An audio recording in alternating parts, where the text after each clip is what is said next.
The story begins at a sunrise in the Artisan Kingdom. It's quiet and serene. We then see Aster on a balcony, just taking in the fresh air as much as he can. Just then, Nestor appears behind him. The Elders and Dragon Lords will be arriving soon, Aster. Shouldn't you be preparing your statement? I know very well what I will address at this council. I'm merely taking in the peace, Esther. If you don't mind me asking, why so? Because this may be the last time we all get to bask in it, before it's gone. Meanwhile, in the old ruins, the fairy known as Zoe is guarding the ancient portal, sitting down on a piece of rubble. Being the only fairy to guard the only portal left in this place gets very boring. Just then, an ominous shadow appears behind Zoe. I bet everyone else is having a blast back at home. Zoe then yelps as she's captured in a cage by none other than Toasty. Oh, fret not, my lovely little bug. We've got plans for you. All Zoe can do is look on in fear at the thought of what she's going to be used for. Moments later at the dragon junkyard, Gnasty Gnorc is sitting in his war room alongside his cabal of villains such as Toasty, Dr. Shemp, Blowhard, Metalhead, and Jacques. Right then, let's get down to business. Sheep guy! It's Sheep Creek! I mean, Toasty! Whatever. You got what you mentioned, right? Why, of course. Toasty then pulls out a cage with Zoe in it, looking angry as ever. A fairy? I think I know where this is going. Alright, what's the big deal? Funny, I was actually wondering the same thing. You're obviously not as vigilant as I am, Blowhard the Blowhard. Better than a has-been who messes with forces Beyond understanding! Why don't you come over to this side of the table and say that? Enough!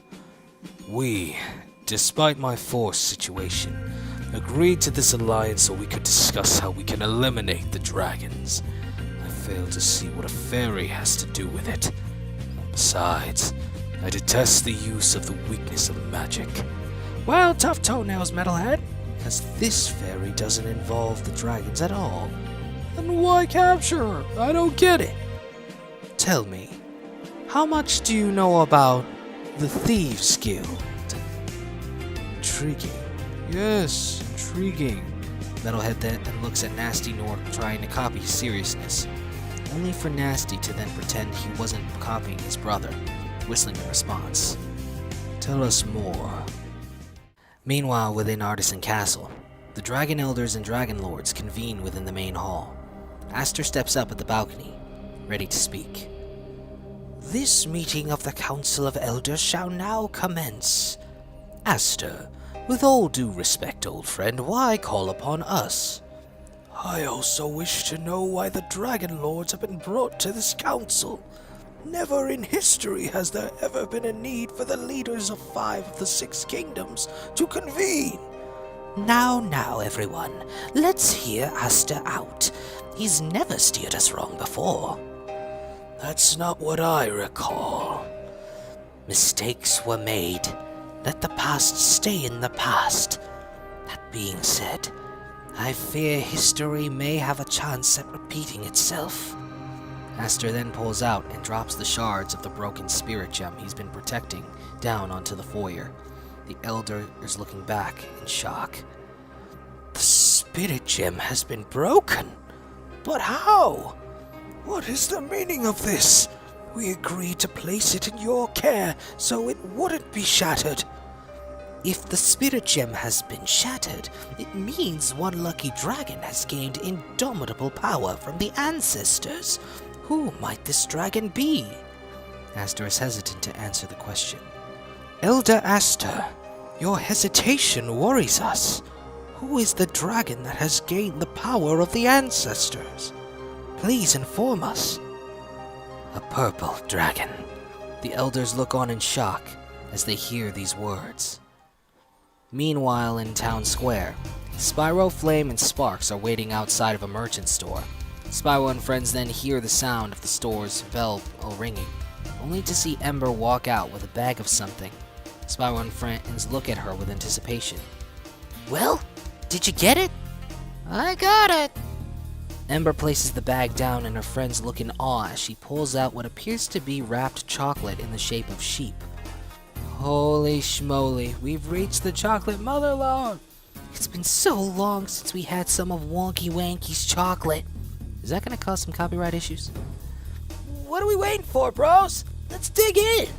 Spyro and friends begin chowing down on the chocolate that they've gotten. As Spyro, who's still chewing on his chocolate, looks up, he then notices something. Hey guys, look! Spyro and friends look on to see a passing fairy carrying what looks to be a dragon's egg. Must have just gotten it from the Thieves Guild. Thieves Guild? That's right, you live at the edge of the Misty Bog. You wouldn't know about the Thieves Guild. Dragon eggs are pretty valuable, dude. The Thieves Guild's been trying to swipe dragon eggs for years since the Gnorc Wars. For what, though?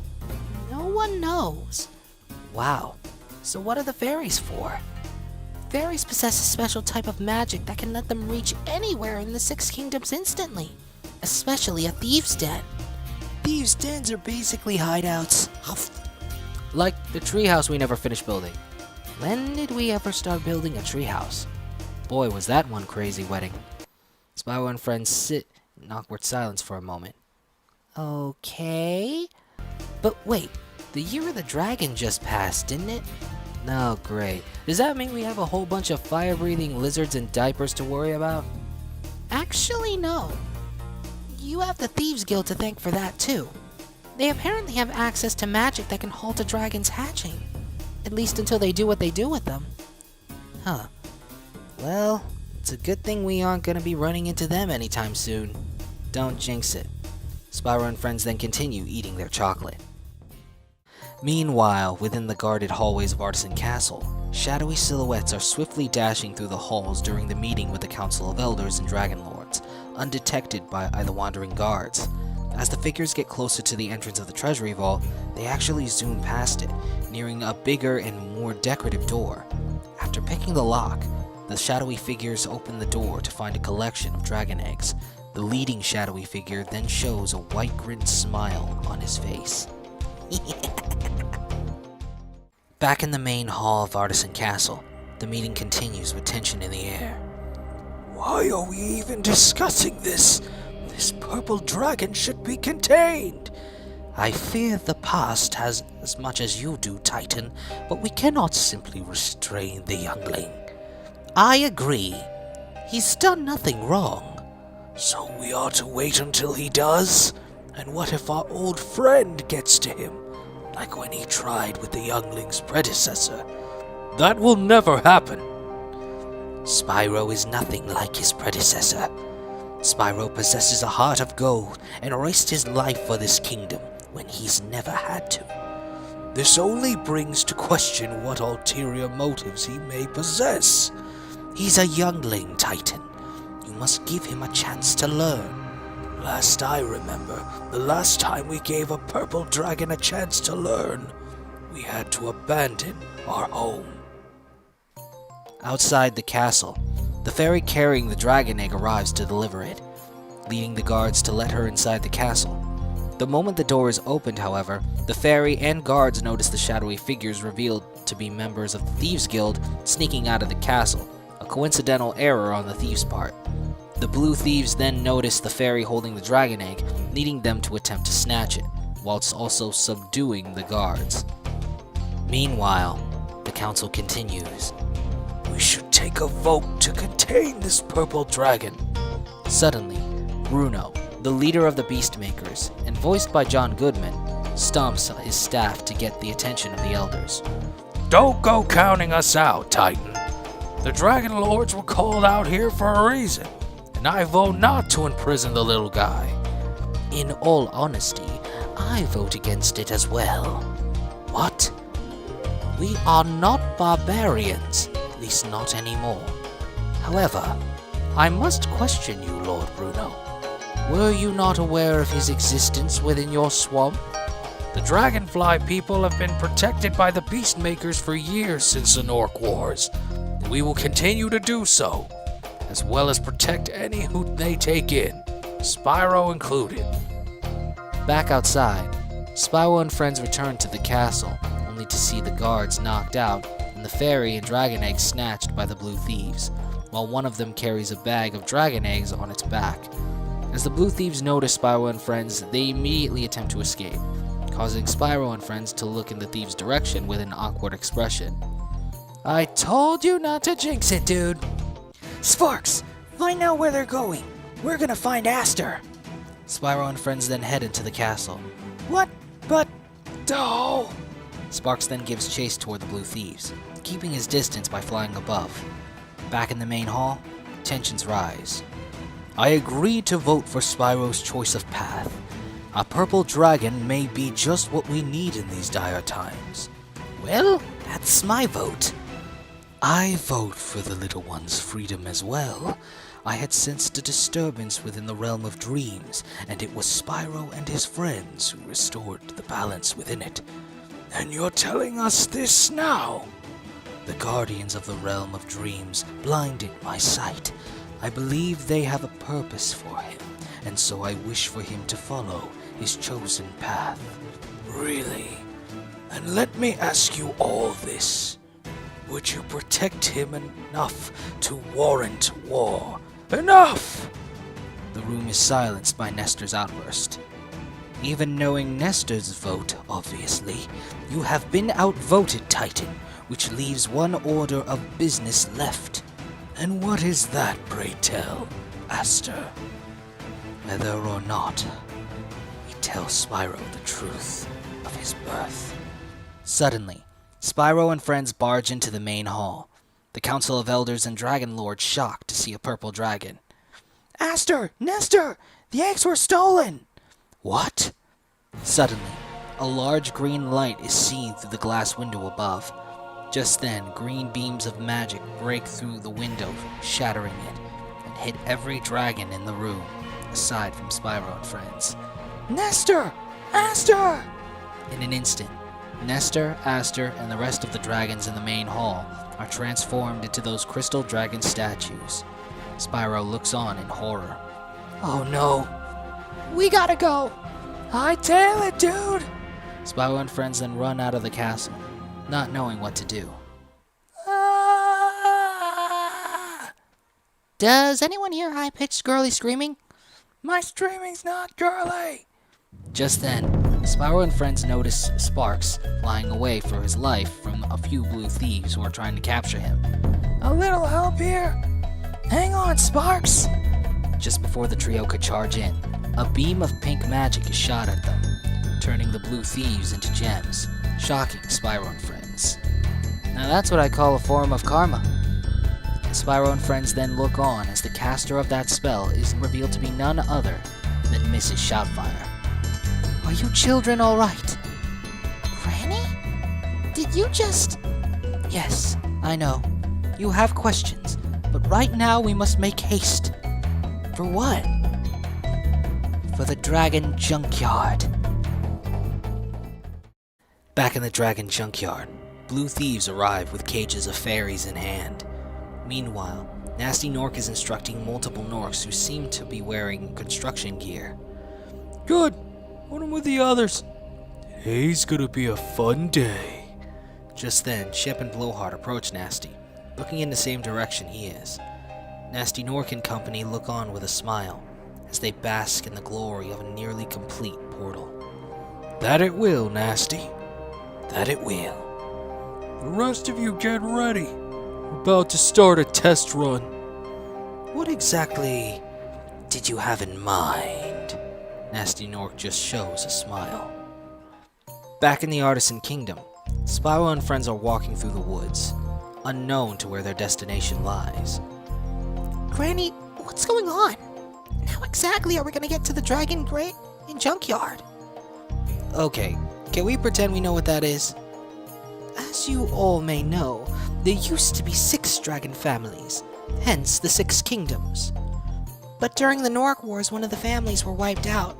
The Machinists, a race of silver dragons who were responsible for a lot of the technology the 6 kingdoms use. But during the Gnorc Wars, they ultimately invaded their kingdom and made a base there.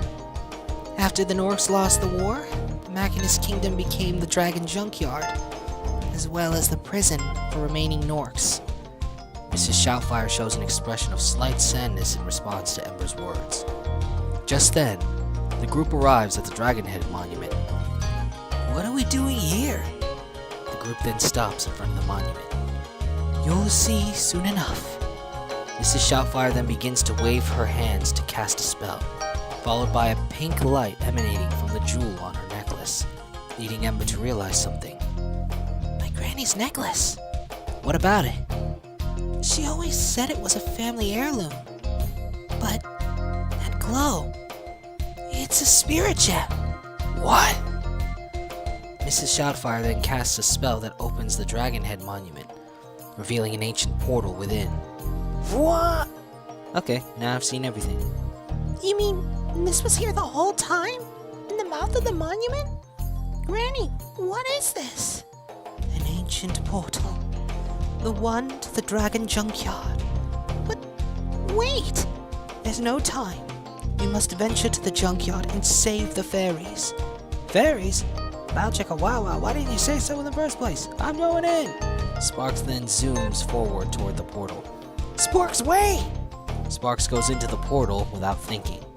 And there he goes. Can we get a little insight, Mrs. Shoutfire? Oh, someone's getting inside, all right. Spyro and friends then look atop the Dragonhead Monument to see Toasty, accompanied by 4 dogs. He then jumps down alongside his canine companions. Oh great, it's Sheep Creep again. Don't call me Sheep Creep. It's Toasty. Oh, you're about to get toasty, bro. Flame then breathes fire and engulfs Toasty in flames. However, Toasty counters with a burst of icy wind shooting out of his pumpkin's eyes, canceling the flames out. Oh, Sparks. Feels like this would be the time Sparks chimes in. Toasty and his dogs then slowly inch closer. I had a few upgrades to my arsenal, one being a freeze ray. Spyro and friends look on in worry. Now, with that out of the way, let me introduce you to a few childhood friends. Sit 'em, boys! As the dogs charge ahead, Mrs. Shoutfire charges as well, using a form of martial arts against the dogs, surprising both Spyro and friends, and even Toasty, all open-mouthed in shock. Okay, I have so many questions. Yeah, like since when is your grandma so cool? Wait a minute. Toasty then gets a good look at Mrs. Shoutfire's necklace. Well, well, well. This is quite the development. It seems Gnorc was unable to freeze all of the Dragon Elders after all. Spyro and friends then look on at Mrs. Shoutfire in shock in response to this revelation. Granny? An elder? Long retired, actually. But you'll find this elder's claws still sharp. Fine then. Dragon meat tastes better with age. Toasty charges forth with his scythe, only for Mrs. Shoutfire to counter every single one of his attacks with her martial arts. So this is the ancient form of Dragon Kata. You seem to know your dragonology. Blending in helped me with my homework on how to eliminate you dragons. Toasty then uses his flames to temporarily blind Mrs. Shoutfire, followed by freezing her body with his freeze ray. Oh, cracks. Just then, Spyro and friends charge in to help Mrs. Shoutfire. Hang on, Granny! Toasty once again fires his freeze ray, leading the trio of dragons to shoot a combined fire stream to counter. The two elements clash, the three struggling to hold the freeze ray back. Finally! I'll roast you over a fire yet! Mrs. Shoutfire then uses all of the strength she can muster to break free of the ice. After the ice shatters, Mrs. Shoutfire flies into the air and then breathes the fabled spirit flame at Toasty, engulfing him. Nice try, but wait, what? No! No! With the flames engulfing him, he's distracted enough for the trio of dragons to push through his freezing freeze ray, allowing their flames to reach him, causing an explosion. In the aftermath of the explosion, pieces of Toasty's wooden stilts and hands are lying all over the ground, followed by Toasty landing in the middle of the mess, covered in black char and slightly unconscious. stars rotating over his head.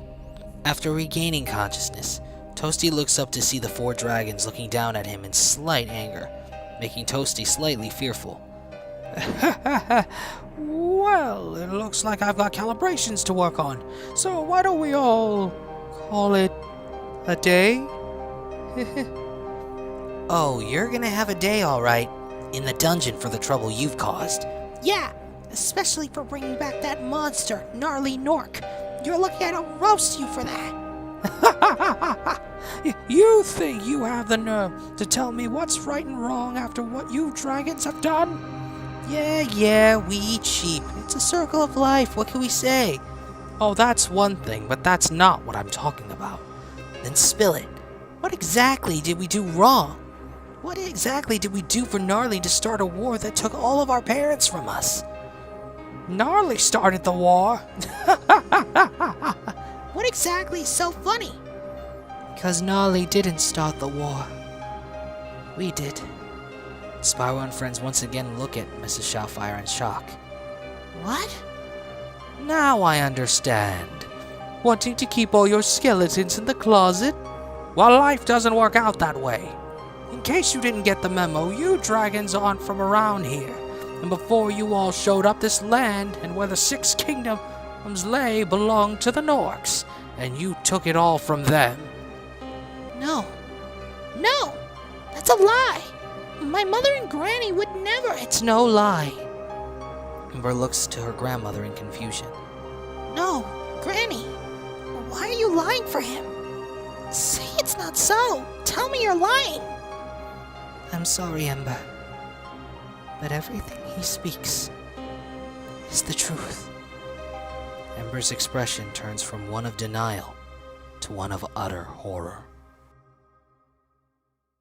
Meanwhile, in the dragon graveyard, Gnorc guards are patrolling the stronghold while Sparks wanders the place and keeps out of sight. After a lengthy exploration, Sparks ends up at the center of the stronghold, bearing witness to Gnasty Gnorc and his allies in front of the makeshift portal. Sparks hides behind a wall in order to keep out of sight. To think, the time has come for invasion. We've always talked about how do we take over the world. We? Fine, you. Not only that, but we all get a kingdom to ourselves. I'm just jiggling with anticipation. Are we? You wait for Toasty. Let him walk to his destination. We must make haste on our conquest. Blowhard and Shemp look at each other in annoyance of Metalhead. Last I checked, Gnasty Gnorc was in charge. Yeah, it's his word we're looking for, not some old piece of hardware. Let's just start without him. I'm itching to take our homeland back. Homeland? Sparks then decides to get closer in order to survey the area and overhear more of their conversations. Bring out the fairies! At least 20 of them! Nearby, Gnorcs then open a side door that they enter, only to exit with fairies in strange jars. Huh. Looks like Fluffbutt wasn't kidding about the fairies. As the last Gnorc exits with the 20th fairy, Sparks decides to zoom quickly into the room before the door closes behind him. Sparks would ultimately find himself within a storage room, filled with extra empty jars. Sparks then begins to hear the sound of quiet crying, leading him to look around. Sparks then finds a fairy within a jar, not taken due to being accidentally hidden behind a pipe. Hello? The fairy turns around slightly startled, revealing herself to be Zoe, the fairy that guards the ancient portal. Zoe wipes her tears, getting a clearer view of Sparks. Who are you? Milady, I'm the dragonfly that's gonna get you out of here. Back at the Dragon Head portal, everyone is still processing the revelation that the dragons stole these lands from the Gnorcs and are responsible for the Gnorc Wars. Meanwhile, Mrs. Shoutfire looks down at Ember in sorrow, as Ember looks back at her in horror. I don't understand. How could we? It was not an intentional war. At least not intentional by the whole of our people. Ha! Yeah, right. Shut it, lamb chop! Flame then growls at Toasty, giving him an angry expression. This causes Toasty to shake in fear. What I don't understand is, if we don't come from here, then where did we come from? Allow me to share the full story. A flashback shows an unknown land, long forgotten by history. We came from a thriving utopia, forged from flame that did not destroy, but continued to build. However, our home was threatened by a dark force, one that would engulf the whole of our lands. Desperate, the elders sought out a powerful sorceress. With the aid of the machinists, both they and the sorceress forged a portal that would send us to a land untouched by darkness. Here, back in the present, Ember still looks confused. Realm? Sheepy here said that before. Haven't any of you ever heard of the multi-dimensional theory? English, please? What he's trying to say is that there are an infinite amount of other worlds disconnected to this one. And when ours was overrun by darkness, we chose to flee to this realm in search of peace. But then, how did the war start? You told us it was unintentional. That it was.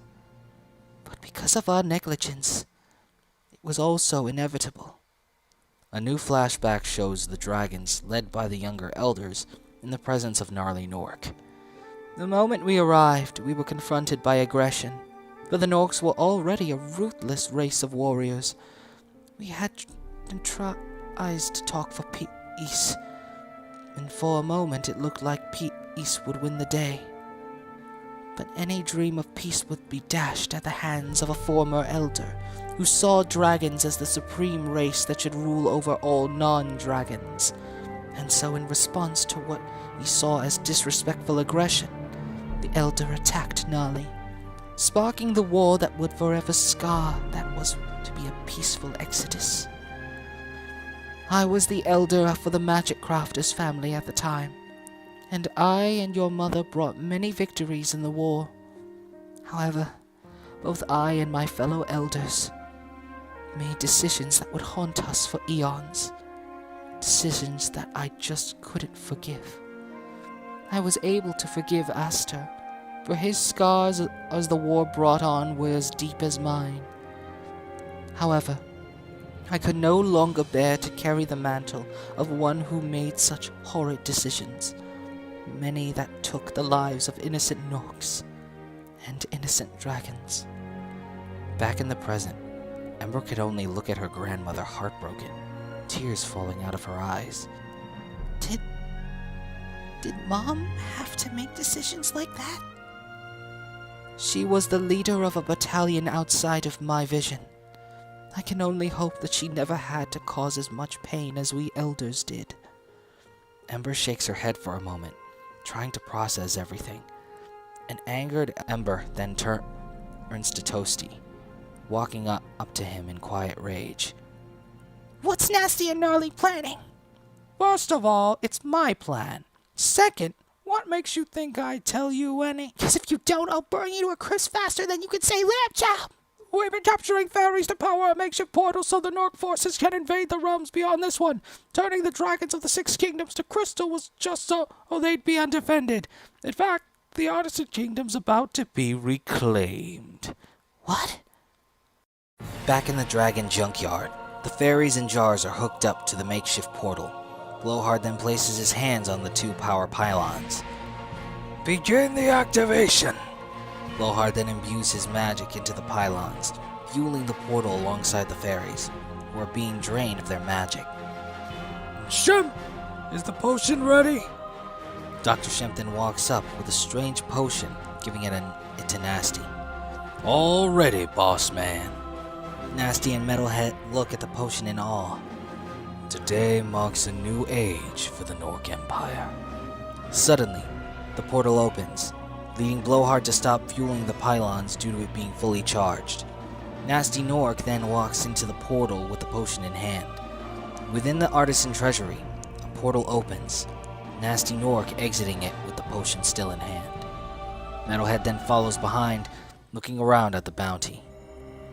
1,000 years of Gnorc conquest in this very room. Gnasty Gnorc then picks up a few Ugu gems, looking down at them in scorn. I always hated looking at my reflection in these gems, always reminding me of how ugly I am. Metalhead then places his hand on Gnasty's shoulder. Perhaps I underestimated you. You've never shown this much ambition before.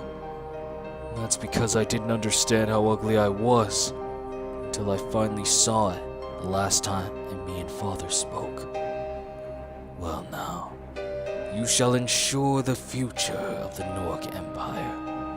Yes.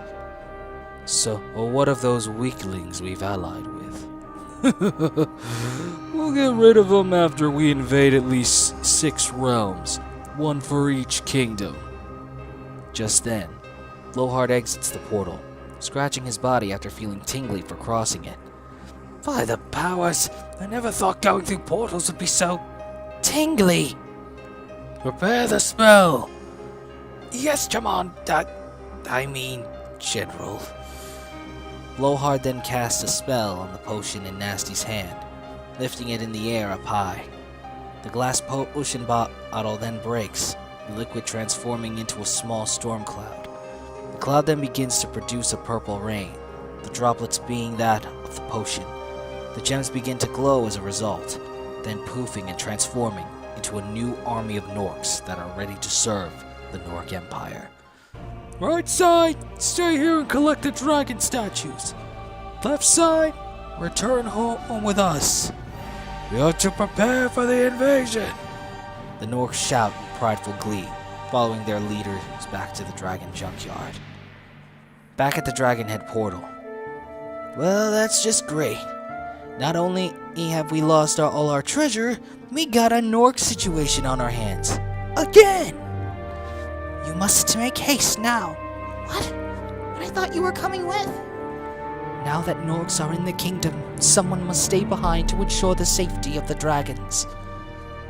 Us, Sparks went in, so we kinda have to go in anyway. You want to make it up to me? Come back when you can. Mrs. Shoutfire kneels down toward eye level with Ember. Always, my sweet granddaughter. And I'm so sorry. Mrs. Shoutfire hugs Ember before beginning to take her leave. Hey, what about me? Shoutfire then picks up Toasty by the wool. Oh, you're coming with me to help clean up the mess you've made. Then maybe we can talk about going easy on you. I don't take orders from a filthy drag. Mrs. Shoutfire then gnarls at Toasty, showing her fangs and eyes filled with rage, sparking great fear in Toasty. Mrs. Shoutfire then glances at Toasty with a smug smile. Okay, I'll help. Good. We're all counting on you, children. Mrs. Shoutfire then flies away. Why is it always us saving the day? Spyro and friends then run toward the portal. Seriously, why does the fate of kingdom always rest in our hands? The hands of kids? I don't know. Prophecy? Don't even joke about that. Spyro and friends then have a nice little chuckle at the joke. We're stopping in front of the portal. Ready, guys? Ready! Together, the trio then enter the portal, not knowing what awaits them on the other side. Meanwhile, at the Artisan Kingdom, the new Gnorcs are collecting the crystal dragon statues. Just then, Mrs. Shoutfire appears, ready to kick Gnorc butt. I'd stay behind me if I were you. Behind Shoutfire, a freaked out Toasty is tied to her tail. It's not like I have a choice. And where were you keeping rope? You don't have pockets. The Gnorcs then charge at Mrs. Shoutfire, who then charges forth, ready to fight, using her dragon kata. Simultaneously, Toasty is screaming like a little girl, being pulled by Shoutfire's tail.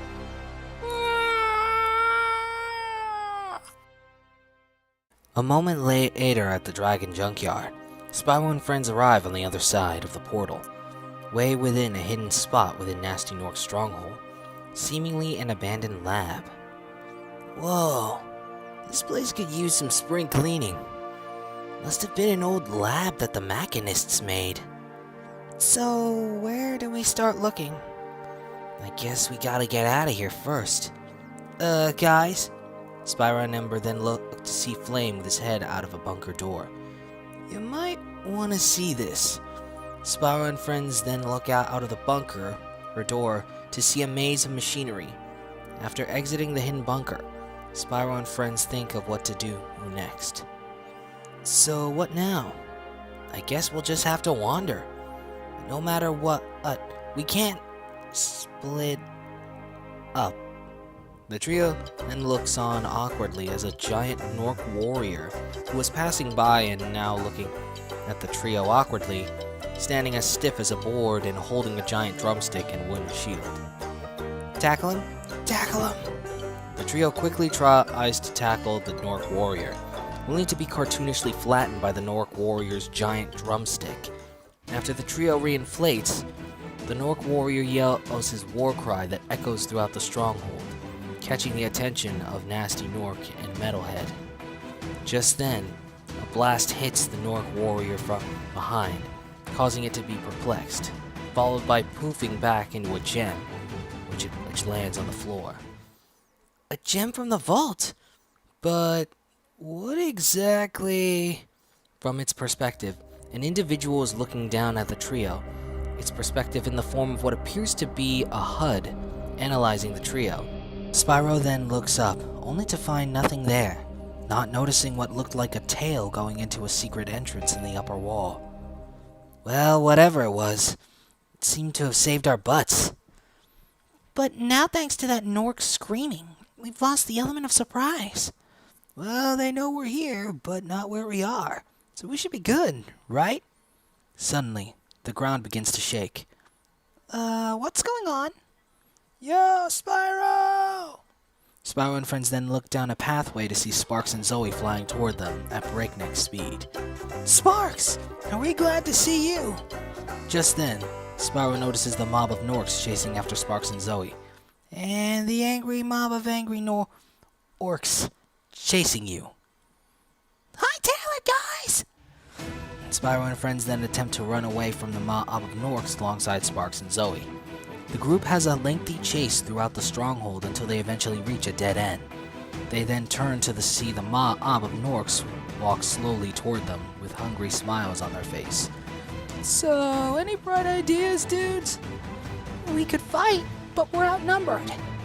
Yeah, 5 to 1, 2, 3, 6. Yeah, I never finished middle school. That's because the principal expelled you. Hey, how was I supposed to know? Oh, that was his butterfly. A delicious butterfly for that matter. Suddenly, a massive entrance into the wall opens up, followed by an array of what appears to be buzzsaws launching at the Gnorcs. The Gnorcs then cry in girly pain as the passing buzzsaws ape them.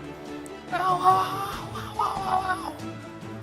Just then, 2 thin slits of yellow light is seen within the tunnel behind Spyro and friends, who turn to Otis. Come with me if you want to live. Huh, where have I heard that before? Better than nothing. Let's go! Spyro and friends then follow the mechanized voice into the tunnel, the secret door closing behind them. Within the secret tunnel, Spyro and friends run deep until they can't anymore. Is the coast clear? Spyro looks back to make sure. Yeah, we're good. Sparks, dude! You're safe! And you saved a fairy. He sure did. But the rest of my friends are in trouble. We just came from the portal. So it's done? The sheep creep told us about that. What's Gnasty up to, Sparks? A flashback shows Sparks and Zoe teleport outside the storage room the fairies were in. I just finished from being this lovely fairy's knight in glowing armor. A bit over-exaggerated, but he did save me. Sparks and Zoe then witness Blowhard enter the portal, followed by Dr. Shemp, who enters a newly opened portal. We saw every bad guy we know go through different portals. Except for that Jack-in-the-Box guy. Wonder what happened to him. Zoe then sneaks behind a orc working the destination console. I snuck a peek at the console. They're sending each villain into the other of the 6 kingdoms to take them over. Back in the present, Spyro and friends continue to convene. We just dealt with old sheep creep back in Artisan. They must have sent him to keep the Gnorcs there in line. She's been here long enough to know every inch of this place. By the looks of it, Gnasty doesn't know about the series of tunnels going through the entire factory. Factory? It's what the machinists made this place, before the Gnorcs turned it into their stronghold. This place was actually a junkyard, but the machinists understood the term one man's trash is another man's treasure, and so the factory was built to build more incredible inventions. But the tunnels were in case of emergencies. Sadly, the machinists were in your realm when they were destroyed, so the tunnels were never used. Do you think these tunnels could get us to the portal? I'm able to teleport you, but we may need the element of surprise if you're gonna take Gnasty down. Hate to change the subject, but is anyone suspicious about the strange robot voice that came from the tunnel? And now we're about to use the same tunneling system that mysterious voice brought us in? Am I the only one who smells a trap? Or is that just the butterflies I had for breakfast? I know it's risky, but we have to get to that portal before Gnasty invades any other realm. Follow me! A fairy's magic doesn't stop at teleportation. Zoe then casts a spell to summon a neon light that creates a trail within the tunnels, allowing Spyro and friends to follow it. Guess you learned something new every day, huh guys? As Spyro and friends follow the trail, the mysterious figure from before is watching them through the same HUD system as before. Meanwhile, at the makeshift portal, a new gateway is open, ready to be entered. See? You're still getting a place to rule. Indeed. Before Metalhead walks through, he looks back for one last talk with Gnasty. I must admit, you've come far in my absence, brother. For once, I'm actually proud. Something our father never was of you. I pray you don't disappoint my expectations. Metalhead then continues on through the portal. Oh, believe me, bro. When the dragons are done, I won't just exceed them. I'll be beyond them. Back in the underground tunnels, Spyro and friends are walking through to get to the portal, being led by Zoe and following the trail of neon light. These tunnels are vast. Good thing we got Zoe's magic, huh, Ember? Ember has no response, leading Spyro to look behind him to see her. Ember? Ember is following behind, showing an expression of sadness, not paying attention to anything else. Spyro then slows his pace until he's walking right next to her. You okay, Ember? Not really. All my life I've looked up to my mother. She was my hero. And now, the thought of everything she fought for being to take everything that belonged to the Gnorcs, it feels like we were never on the right side. Ember, we're not our parents. We're not making the same mistakes as them. I know we have to stop Gnasty and Gnarly, especially Gnarly. There's no way I'll forgive him for taking my mother from me. But still, they're not wrong for wanting to take back their home. We took it from them. Our parents took it from them. You mean everyone else's parents? What? I keep thinking about when we first met Gnarly as Metalhead. He acted and looked at me like I was the first purple dragon he saw. He said that much. Meaning? It means that if he never saw a purple dragon on the battlefield, then we couldn't have been born at the same nesting grounds. It means he never met my parents, and I don't think any Gnorc has. Which means I don't even think they're from the Artisan Kingdom. But then, what about the battle sounds we heard in the Realm of Dreams? Now that we know that realms outside of our own exist, I'm beginning to think I come from one of them. Then your parents must be out there somewhere. I hope so. But don't forget, you guys are my family too. I wouldn't change a thing. Neither would I, Purple Butt. Spyro and Ember chuckle in response to Ember's jokes. We're here. Zoe leads Spyro and friends to the end of the tunnel to reach a vent entrance. Spyro and friends look out of the vent to see the portal activated, with Gnasty Gnorc alone standing at the front of it. Looks like the last villain went through. So why Gnasty Gnorc stay behind? Doesn't make sense. Only one way to find out. Ember then storms out of the vent, recklessly. Ember, wait! Ember then runs up to and confronts Gnasty Gnorc. Alright, Gnorc. Where's Metalhead? Gnasty Gnorc then turns around. A smug grin lay upon his face just as Spyro and friends approach Ember to back her up. Oh, my brother's busy taking over the Beastmaker Kingdom. But don't worry, I did call a few friends to help out. Suddenly, armed thieves appear all around Spyro and friends. The Thieves Guild's armed support. You didn't think I knew you'd be here? I heard that loud roar. I just didn't know how you were gonna get here. But I didn't think you'd just come out to the open like that. So much for the element of surprise. Gnorc, we know our people took your land, your home. But don't take your revenge out on the other realms out there. They're innocent. What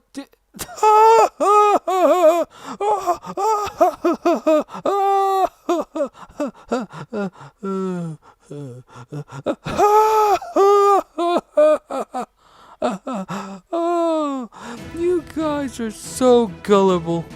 The war was just an obstacle in our way. We were planning to conquer the whole world before you came along. Yeah, you took our homes, but the Gnorcs are born warriors. Like me and at least father before us. Glory to the Gnorc Empire! Glory to the Gnorc Empire! The sound of Gnorc war cries can be heard all around the stronghold in response to Gnasty's words, signifying the reinforcements were on the way to the makeshift portal. So I guess the war would have just been inevitable, huh? On the contrary, we were gonna make the dragons our slaves in exchange for giving them a home. But one of you screwed up and the war happened. In all honesty, it was the best thing ever. Otherwise, Big Brother Gnarly would still be in charge. So you don't even care about the suffering your own people have gone through? Of course not. I just care about ruling over everything and getting what I want. Oh yeah, and I didn't appreciate being called ugly either. So I decided to finally strike because of it. You mean to tell us that all this was because of your own low self-esteem? If self-esteem means making me feel bad for being, then yeah! But what about the shard? How'd you even get that? Huh! Wouldn't you like to know? All I'm gonna say is that this crystal is my ticket to ruling everything. Well, you ain't taking over anything today, Gnasty Gnorc. Okay, I think we're done here. Gnasty then snaps his fingers, signaling the armed thieves to attack. With that, a great battle begins, Spyro and friends fending off the armed thieves as best as they can. During the skirmish, Gnasty attempts to use his spirit gem to attack Spyro and friends, but Spyro notices him. Look out! Spyro and friends are able to dodge the magic beam that Gnasty shot. Go for the spirit gem! As Spyro and friends go for the spirit gem, Gnasty Gnorc is able to push them back with his mace. How are you gonna grab it if I'm waving it around? Suddenly, Flame begins to work up a sweat. Phew, it's getting hot out here. Flame's expression then shows him getting an idea. Wait a minute. That's it! Flame then uses his power to absorb heat and generates it as fire. Flame then jumps up in the air for Gnasty Gnorc to see. Here's a little something I thought of in a dream. Flame then runs forward and then jumps in the air in front of Gnasty Gnorc. Flash fire! Flame unleashes a burst of flame bright enough to temporarily blind Gnasty Gnorc, allowing Spyro and Ember to charge in at the spirit gem in his mace, both attempting to remove it with their teeth. Gnasty, however, continues to flail his mace around as he continues walking blind, knowing that they'll go for it. Gnasty then shoots out a beam of magic from his spirit gem, zapping Spyro and Ember, causing them to let go of the shard and fall to the ground in pain. Gnasty then regains his vision, looking at Flame in seething rage. Oh, Sparks, when did that ever catch on? That's enough! Gnasty then uses magic to zap everyone at the same time, knocking most of them out. Gnasty then uses magic to lift them all into the air. I've had enough of you meddling dragons! What do you plan on doing, Gnasty? Same plan as before. Make trophies! Gnasty then uses the spirit gem to turn the dragons into crystal dragon statues, each one of them turning into one slowly. No! You won't get away with this! Oh, little runt. I already have.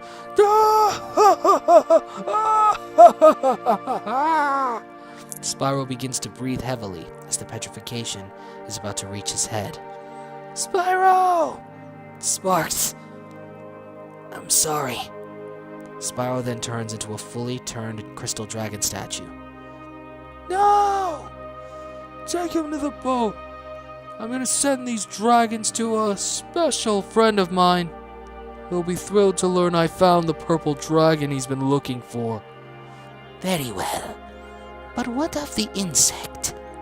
Gnasty then levitates Sparks and Zoe toward him. I'll keep him and the fairy as souvenirs. Suddenly, the portal shuts off, confusing Gnasty. What happened? Gnasty then notices the damage done by the energy blasts he shot off while he was blind, noticing that they damaged the portal. An armed thief then checks the control console for the problem. The damage is not all. According to the readings, the portal will also need more energy, and the fairies plugged in hardly have any more to spare. Gnasty Gnorc then takes a good look at Sparks, Zoe, and his spirit gem shard. Not a problem.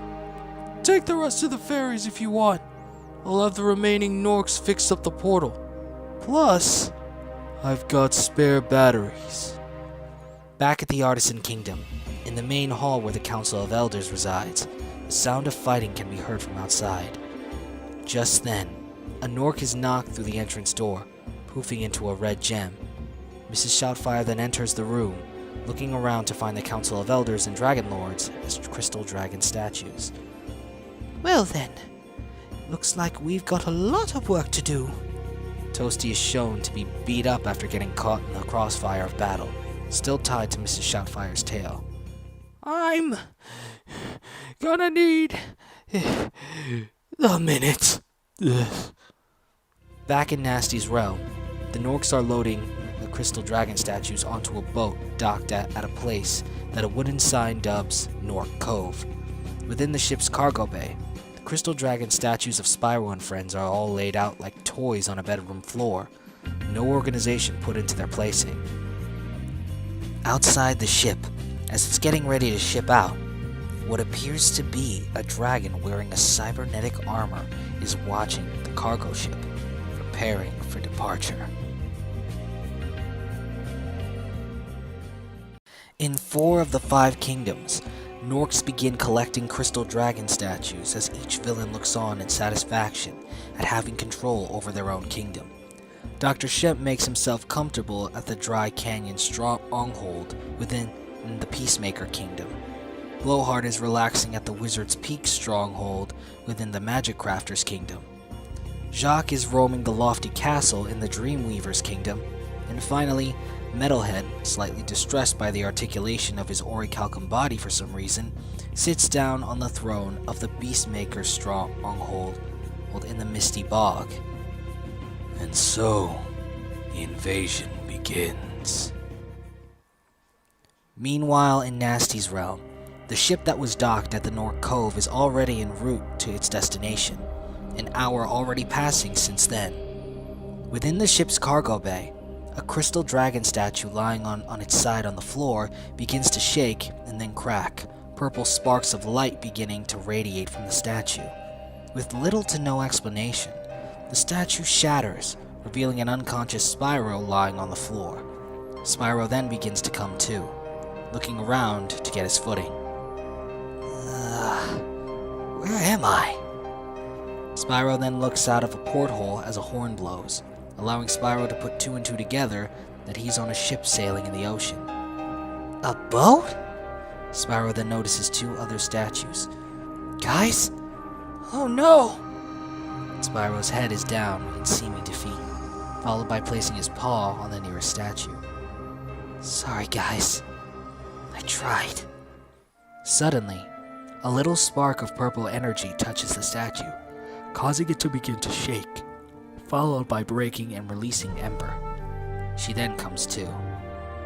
Spyro? Ember! Spyro then helps Ember up.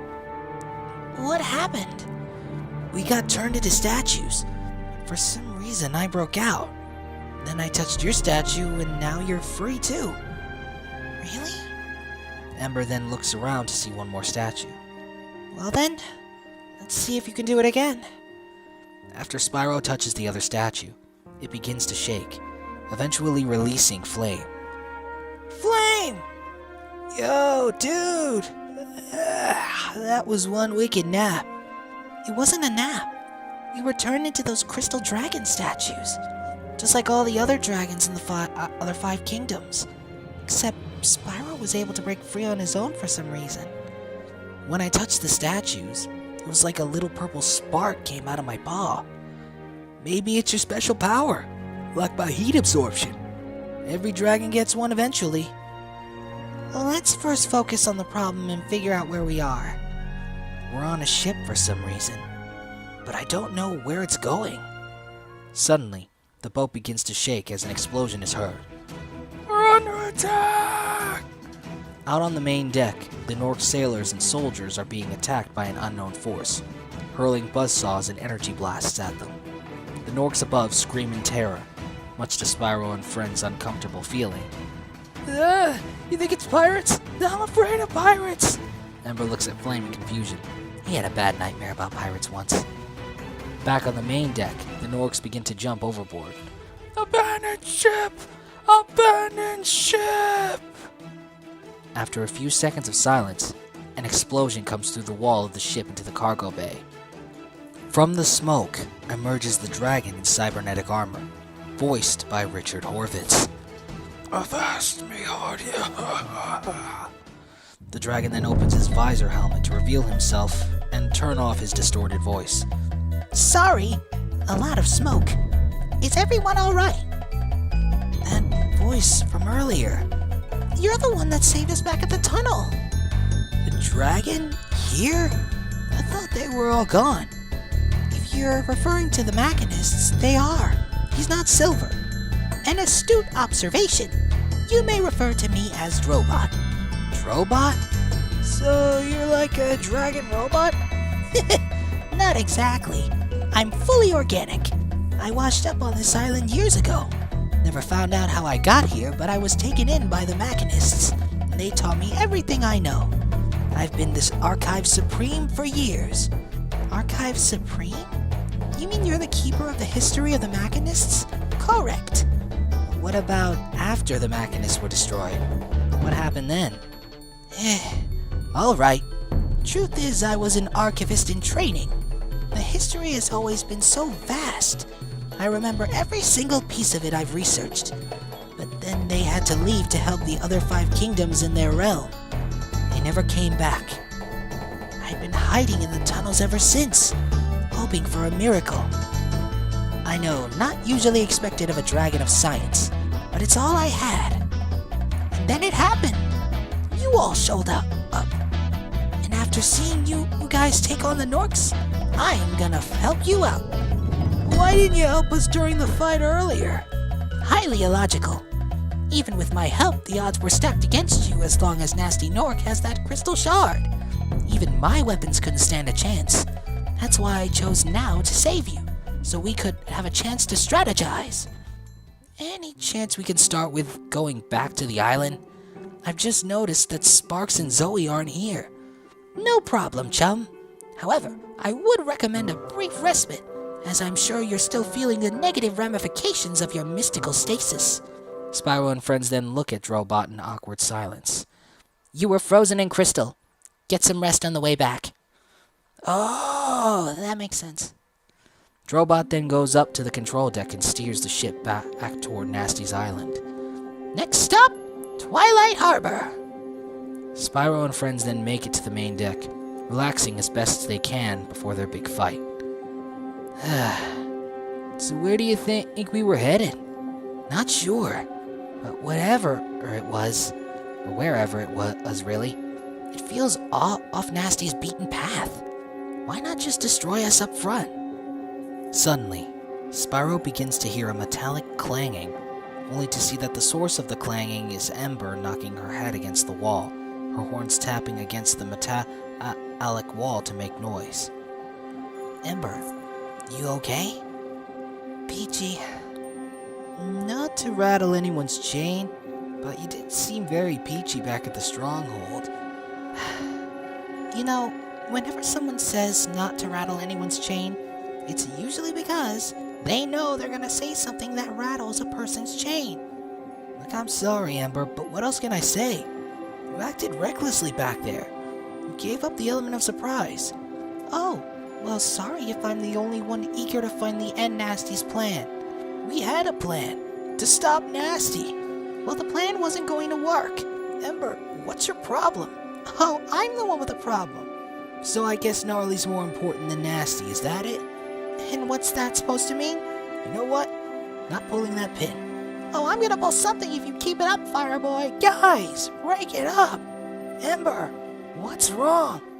What's wrong, Spyro? I don't know. Maybe because our loved ones are statues. Or maybe because I want to avenge my mother. Or maybe it's the fact that my mother was the real villain this whole time. Ember, whether Gnarly was evil or not beforehand, it was our parents that took their home from them. But at the same time, he took my mother from me. And I don't know what to do, guys. Ember curls up on the floor, frustrated at the situation. Flame then lies down across from Ember with a solemn expression. It hurts me too, Ember. Ember then sits up, acknowledging Flame's words. When I heard that my parents, the leaders of the 2nd Inferno Battalion, were on the side that took the Gnorc's homeland, I wanted to scream. I wanted to unleash all the flames I had until my cauldron gland was empty. Because I was beginning to believe that my flames were a lie. And in truth, maybe they are. But I'm not gonna let my parents' mistakes define who I am, define where I go from here. I'm Flame, and I don't plan on forgetting that. But we're not stupid enough to keep pretending that the truth hasn't changed us. There's a moment of awkward silence in the air before the silence is broken. Land ho! Spyro and friends then look on to see the island far off in the distance. Still gonna be about 40 minutes before we arrive. I just thought I'd let you know. Spyro then looks at Ember, noticing that she's still sad. You gonna be... I don't know, Spyro. I'm so angry at Gnarly. But I'm angry at my mother too. I don't know how to feel anymore. And I don't know what to do. Well, I'm sure you'll know when the time is right. Either way, it doesn't seem like you, me, or Flame are going to become who we were supposed to be. Because the truth ruined that for us. We're not the same anymore. Spyro looks at Flame, who's showing an expression of agreement with Ember. Spyro then shows an expression of determination, and then turns to Ember and Flame, catching their attention. Sometimes, there's a difference between who we want to become and who we were supposed to be. To me, you're Flame, the coolest dragon in the Artisan Kingdom, with a flame that burns as bright as the sun. And you're Ember, the smartest dragon in the Artisan Kingdom, with a heart as pure as any gem. And me, I'm Spyro, the spunky little dragon raised by dragonflies. You are both who I'm proud to call my best friends. Whoever we were supposed to be is a question that may never be answered. But while we may never become the dragons we were supposed to be, we've become the dragons we needed to be. Which means one day, and that day may be today, the world may need a cool red dragon, a smart pink dragon, and a lone purple dragon more than it realizes. More than we even realize. Flame and Ember then look at each other, taking in Spyro's words, but then smiling after understanding what Spyro is trying to tell them. Well then, what are we waiting for? Let's kick some Gnorc tail, dude! If you guys are interested, Spyro turns to face Drobot. I have a strategy that just might work. What did you have in mind? Meanwhile, at Gnasty's stronghold, Sparks and Zoe are being kept in the same special jars as the fairies, hooking them up to the makeshift portal. You really think we'll be enough to juice the portal? Well, I just need you for your special magic and him for his magic control. You know, I've heard that dragonflies' magic is based on their color, but I've never heard of a golden dragonfly. Looks like you and the purple dragon have something in common. You're both one-of-a-kind freaks. Have you looked in the mirror lately? Calm down, Gnasty. Don't break the battery. Gnasty then walks over next to the control console as the remnants of Gnasty Gnorc's army stands behind him. It'll all be worth it in the end. Yeah, you still don't have enough power, genius. Oh, I don't, do I? Gnorcs then walk up with at least 18 dragon eggs and hook them up to the portal. The stolen dragon eggs! 18 of them, actually. Made a deal with the Thieves Guild to let go of a few, and it took some doing. Start it up! A Gnorc engineer activates the portal, causing it to begin to drain Sparks and Zoe of their magic.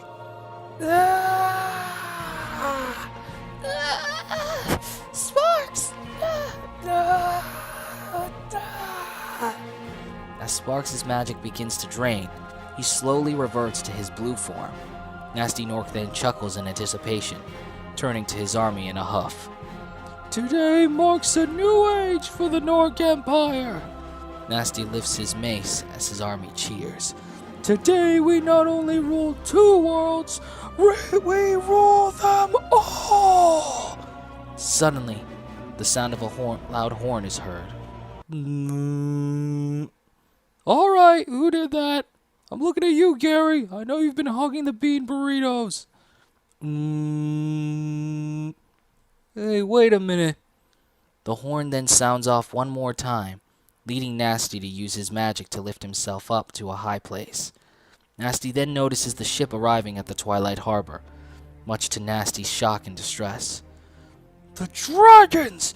They're back! To your battle stations! Destroy them all! Gnasty's whole army heads for the Twilight Harbor in order to intercept the dragons. Back at the Twilight Harbor, Spyro and friends arrive to see the Gnorc army all charge at them on foot, boats, vehicles, and many other ways. Spyro then looks on with an expression of determination. Let's fly! Spyro and friends then take off and fly towards Gnasty's stronghold. Spyro and friends then unleash all of their firepower on the army of Gnorcs. As Drobot flies on high, he unleashes a barrage of eye blasters at the Gnorcs, bringing down a large chunk of the front right army. As the dragon trio descends, they instantly charge their horns at the Gnorcs in front of them all, being able to push through the groups of Gnorcs that are trying to stop them from entering the stronghold. I'll stop it myself! Gnasty Gnorc then jumps down to face Spyro and friends, who stop in their tracks due to Gnasty's appearance. You really think you can stop me? We don't have to. Gnasty Gnorc then looks up, noticing Drobot flying toward them. Another one! Drobot then zooms straight past Gnasty and company, headed straight into the stronghold. The portal! Gnasty then shoots out a magic blast to push Spyro and friends back, followed by running straight back to the portal at top speed. Looks like he's in too much of a rush. Just like Dro said. Fly ahead and catch up with Drobot. Gnasty Gnorc's mine. Meanwhile, Gnasty is running through the stronghold, dodging through many obstacles, and too distracted with the portal to attempt to use the crystal to float back. Just then, Gnasty stops at a high rise, nearly about to fall into the purple waters below. Gnasty then hears an odd sound, leading him to turn and realize that it's the sound of flames heading his way, which he easily defends against, but sustains slight burns. Gnasty then looks on as he sees Spyro landing slightly far behind him. Suddenly, a door opens at Gnasty's side, allowing him to keep moving forward and continue running toward the portal. Spyro follows behind, now chasing Gnasty in what appears to be some kind of molten metal storage unit. A Gnorc engineer nearby, in the control room, awkwardly witnesses the chase. Roast the dragon! The Gnorc engineer then pushes a button, retracting the platforms over the molten metal. After noticing, Spyro attempts to hightail it as fast as he can through the storage unit. However, the moment Gnasty gets to the end of it, he begins firing magic beams at Spyro, leading him to try and dodge them as best as he can. After dodging the previous one, Spyro then looks down at the molten lava and gets an idea. After dodging the next beam, Spyro then shoots fire at the lava below, causing a small explosion which lets out a burst of updrafted air. Spyro then uses this updraft to lift himself into the air and allows him to glide toward Gnasty, much to his surprise. Uh-oh. As Spyro closes in, he then unleashes a flame at Gnasty, causing him to move back in pain. As he glides toward Gnasty, Spyro then charges him with his horns, pushing Gnasty through the wall behind him and landing deep into the stronghold's war room. After Gnasty falls to the ground, Spyro then lands in front of Gnasty, ready to finish things. It's you and me, Gnasty Gnorc. It's over. You sure about that? Suddenly, armed thieves appear and surround Spyro and Gnasty. Still hiding behind your cronies, Gnorc? They're not just here, you know. Meanwhile, at the makeshift portal, Ember, Flame, and Drobot arrive, only to see Sparks, Zoe, and the dragon eggs being drained of their magic. Drobot then checks the nearby console left unattended. The portal's fully charged. Gnasty must have left them in there to finish them off. We gotta get them out. Don't be hasty. If any of them are dejected during the activation, the portal could explode, or implode, or whatever. I need to shut it down manually. Sparks and Zoe continue to shout out in pain as the portal is draining them of their magic. Sparks! Just a bit more time. Just then, a group of Gnorc warriors approach Ember and company, leading Ember and Flame to ready themselves for battle. Just great. Back in the war room, Gnasty Gnorc backs up to allow the Thieves Guild to approach Spyro. Can't you fight your own battles, Gnorc? We'll finally rule everything. Just then, the vault door behind Gnasty Gnorc opens, revealing a bag of the rest of the dragon eggs in it. So I don't have to. This is low, Gnorc. Even for you. This is literally the third time we've met. You don't know what I'm capable of. Yeah? But you don't know what I'm capable of either. A long, awkward silence then fills the air. And that means... Suddenly, the war room begins to shake and small sparks fall out of the crevices in the roof. What the? Back at the portal, the last of the Gnorc warriors are beaten, followed by Drobot finally disabling the portal. Ember and Flame then retrieve a blue Sparks, Zoe, and the 18 dragon eggs. Sparks! Zoe! Speak to us, dudes! Zoe then comes to, followed by helping Sparks up since he's still recovering. This is nothing. Should have seen my 10th birthday party. Too much cake. Uh-oh. Why uh-oh?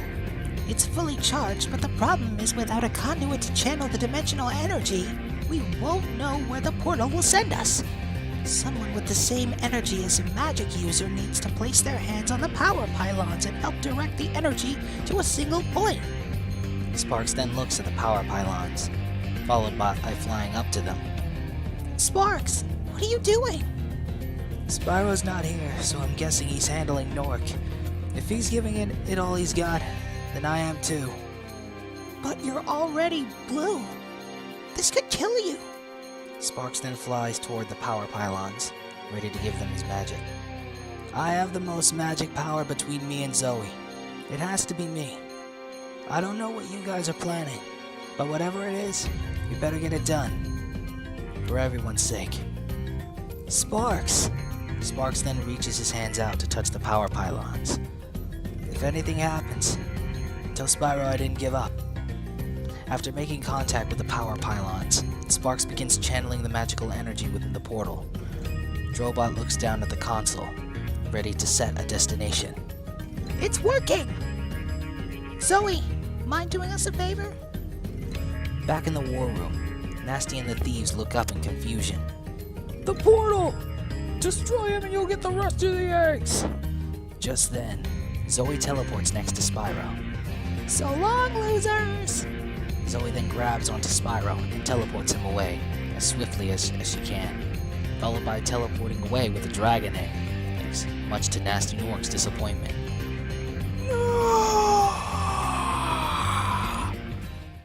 Back at the portal, Zoe appears with the dragon eggs.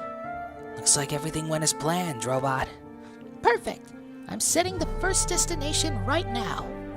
Zoe, take the eggs back to the Artisan Castle. Find Mrs. Shoutfire. She's the only other pink dragon in the Artisan Kingdom. You can't miss her. Okay. Tell Sparks I'll be expecting him back to thank him properly. I will. Zoe then teleports away back to the Artisan Kingdom. Not to rush anyone, but can we get on with it? Hang on, Sparks. Alright, guys, you know your destinations. Spyro, I'm going to the Misty Bog. I think I know what I have to do now. Spyro nods in agreement. First destination, the Beastmaker Kingdom. Suddenly, the portal opens. Ember walks up to it, ready to confront her next enemy. I'm counting on you to make it back, Ember. That should really be my line. As Ember walks forward, she runs back to Spyro, surprisingly kissing him on the cheek, making Spyro blush. Thank you. For what? For saving me. Ember then runs into the portal, Spyro perplexed by what's just happened. But when did I... Okay, now that the mushy stuff's done, I'll deal with Shemp at Dry Canyon. Dry Canyon coming right up. A new portal then opens for Flame. Good luck, dude. I won't need it. I've got friends who believe in me, who see me more as just a flame. Even flames can be cool too, dude. Spyro and Flame do their secret handshake before Flame finally crosses through the portal. Looks like that leaves Blowhard and Jacques.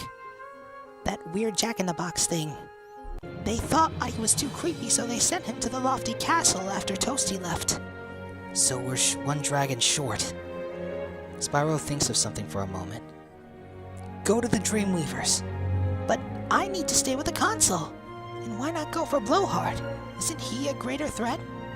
If I remember from class, which I never usually do, the Dreamweavers help protect the Realm of Dreams. We can't take any chances. You're planning on staying to face Gnorc, aren't you?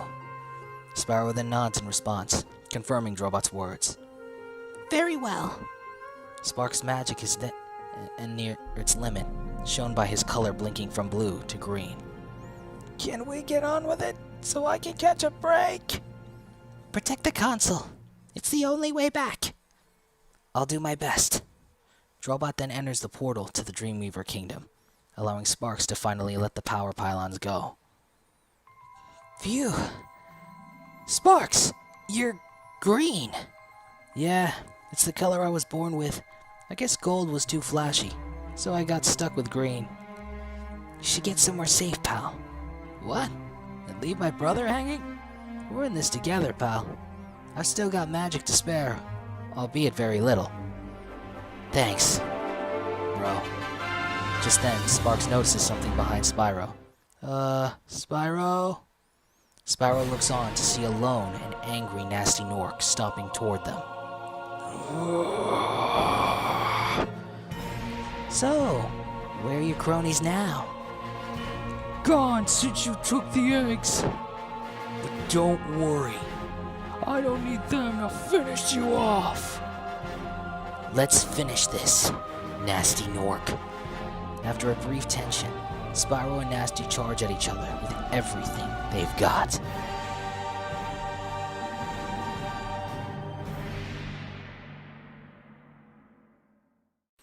Meanwhile, in the lofty castle in the Dreamweaver Kingdom, Jacques is just destroying everything by throwing around his explosive presence. Suddenly, a powerful blast of energy zaps the floor, inches away from Jacques, startling him. Jacques looks back to see Drobot exiting a portal and zooming toward him, leading Jacques to hop away in fear. At the Dry Canyon, Gnorcs are feeding grapes to Dr. Shemp at the Dry Canyon stronghold. What does a witch doctor have to do to get some strawberries around here? Suddenly, a portal opens in front of Dr. Shemp, startling him. What in the world? Flame then exits the portal, ready to face Dr. Shemp, much to his surprise. Well. I guess Gnasty is too gullible to finish you. Yeah, well, let's see how gullible you are. Enraged, Shemp grabs his staff as his underlings run away from the fight. The two charge at each other with fury behind their eyes.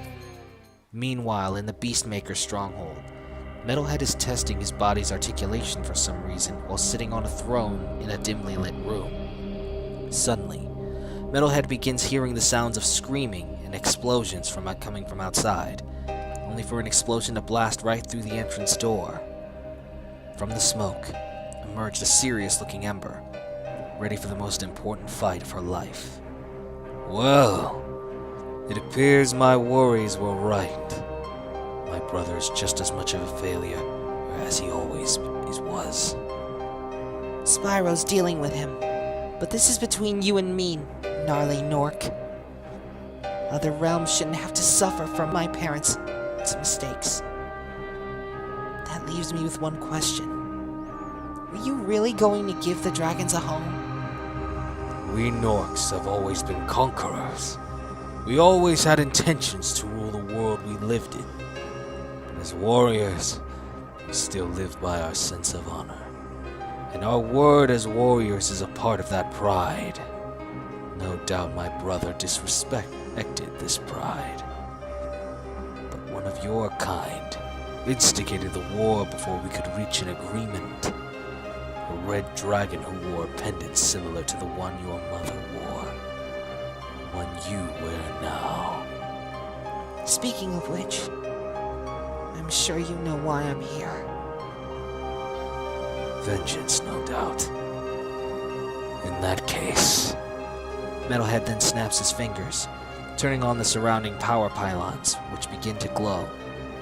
That an Ember didn't notice due to the room being dimly lit. Ember looks on in surprise at the surrounding power pylons. Now then. Metalhead then stands up from his throne and begins radiating magic lightning in the palms of his hand. Vengeance will be mine. Back at the Dreamweaver territory, Drobot continues chasing after Jacques into the Dreamweaver Monastery, while also dodging his explosive presence. Drobot then dodges another present that explodes behind him after landing below. Where does he keep getting these presents? He doesn't even have pockets! Jacques then throws another present, which Drobot dodges. Whoa! I'll chalk it up to Toon Force theory. Drobot then follows Jacques toward the center of the volcanic pit. Jacques then looks down as he's cornered with nowhere to hop. End of the road! Oh, Jack in the Box? Or at least a Jack-in-a-Box reject.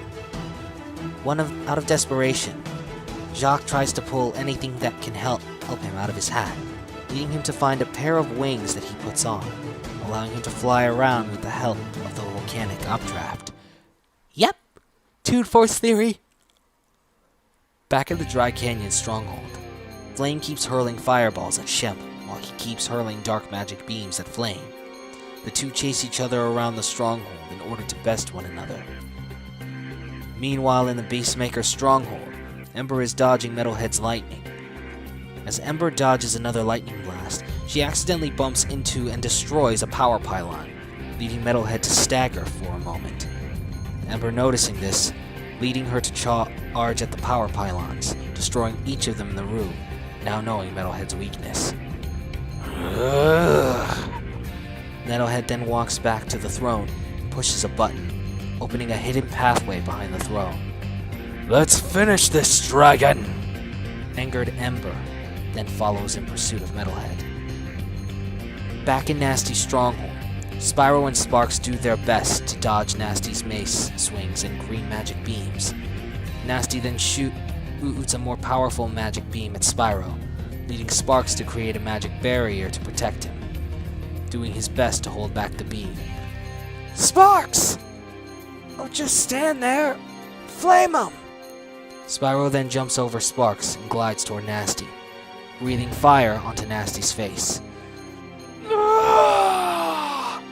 Despite being temporarily blinded, Gnasty Gnorc flails his mace around and hits Spyro, pushing him to the opposite path of the portal and leaving him unconscious.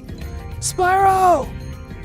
As Gnasty Gnorc stomps towards Spyro, Sparks uses the remnants of his magic to distract Gnasty. Sparks flies around him, shooting small magic beams at him, and getting his attention away from Spyro. Back at the Dreamweaver Monastery, Drobot is chasing a winged Jacques all around above the volcanic pit. Just then, Jacques decides to throw all of his explosive presence into the volcanic pit, leading it to prepare for eruption. No, Sparks! Jacques then begins to throw more explosive presents at Drobot. Drobot then looks down at the lava, getting an idea. I think I saw this in a movie once. Don't fail me now, Matthew McConaughey! Drobot dives downward toward the volcanic pit. Jacques then follows behind with a malicious grin on his face. And hop! Drobot does a backflip in midair, allowing Jacques to pass him. After stopping midair and looking behind himself, Jacques is then blasted into the lava by Drobot's eye blasters. Jacques desperately tries to escape the lava, but melts into bolts and wires as he sinks down into the volcanic pit. Phew! Just then, the volcanic pit begins to shake, ready to erupt. Oh no. Drobot then activates his drill tail. Tail, don't fail me now! Drobot uses his drill tail to cut into the edges of the volcanic pit, breaking the rocks apart and having them fall into the volcanic pit, eventually stopping the eruption. Phew! I had to get out of the tunnel once in a while. Back at the Dry Canyon stronghold, Flame continues to shoot fireballs at Shemp while he shoots dark magic blasts at Flame. As Flame closes it in, he breathes fire at Shemp, but it has no effect due to Shemp's armored plate at his front. Uh-oh. Shemp looks down at Flame with a malicious smile. Shemp then blasts Flame, pushing him back. Whoa! Flame then gets up from falling on the ground, slightly disoriented. Flame then shakes his head and snaps out of it. Shemp then approaches Flame at a distance. As long as I got this orichalcum armor plating at my front, your flames are useless. Doesn't matter. Because my flames are gonna burn bright. Flash fire! Flame unleashes his blinding light at Shemp, only to notice something he was too distracted to notice. Sunglasses, bunk! Annoyed, Flame charges at Dr. Shemp, ready to take him on. It's time for a little daydream. Flame jumps at Shemp, charging straight for his face. However, Shemp then poofs into a puff of purple smoke, landing on the ground surrounded by purple mist. What's going on? Where are you? Flame, my son. Flame then turns around to see the image of his father, Pyrus, and the silhouette of his mother. Dad? Mom? Flame then approaches his parents, confused at his mother's silhouetted appearance. But how? And why can't I see Mom? This world only shows those whom you know how you know them. You've only seen me in etchings, so you can see me much clearer. But you've never seen your mother, nor any image of her, and so cannot comprehend her true form. But that matters little. We can find her together. If you stay, we can be a family. But your friends will be fine. Your flame has burned its brightest. Flame looks on in confusion, followed by nodding his head downward in slight sorrow. Pyrus places his paw on Flame's shoulder. I know our actions were unforgivable, but know that it's all behind us now. We can be a complete family. But that's just it. We can't. What? Because I already know this isn't real. I just never thought I'd be able to face you after everything. I've been so alone for so long. Now I realize I'm not anymore.